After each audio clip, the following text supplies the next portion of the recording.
BC dedicated commission chairman ను కలిశారు MLC కవిత. బీసీలకు న్యాయం జరిగేలా చూడాలని వినతి పత్రం అందజేశారు. తెలంగాణలో కులగణన శాస్త్రీయంగా జరగాలని, చట్టసభల్లో బీసీ రిజర్వేషన్లు అమలు కావాలని, బీసీ సప్లాన్ కూడా అమలు చేయాలని కోరారు ఎమ్మెల్సీ కవిత. ఇవాళ ఒక డిమాండ్ చేస్తా ఉన్నాం. డెడికేటెడ్ కమిషన్ కులగణన చేపడితేనే దానికి కోట్లలో నిలబడేటటువంటి చట్టబద్ధత ఉంటది. కులగణన మాత్రం ప్లానింగ్ డిపార్ట్మెంట్ వాళ్ళు చేస్తా ఉన్నారు. బీసీల ఎన్యూమరేషన్ సెపరేట్ గా బీసీ డిపార్ట్మెంట్ చేస్తున్నది.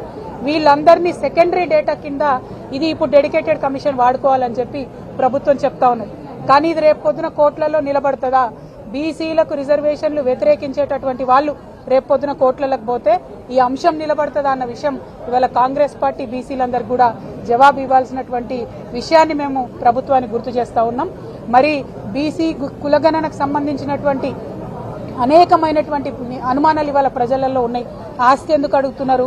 ఫ్రిడ్జ్ ఉందా, కూలర్ ఉందా అని ఎందుకు అడుగుతున్నారు? కులాలలో ఉపకులాల జాబితా ఎందుకు మెన్షన్ చేయలేదు? ఇటువంటి అనేకమైనటువంటి అనుమానాలు బీసీ ప్రజలలో ఉన్నాయి. మరి దానిని నివృత్తి చేసి కులగణను సంపూర్ణం చేయాల్సినటువంటి అవసరం, బాధ్యత ప్రభుత్వం మీద ఉందని కూడా మేము ప్రభుత్వానికి గుర్తు చేస్తా ఉన్నాం.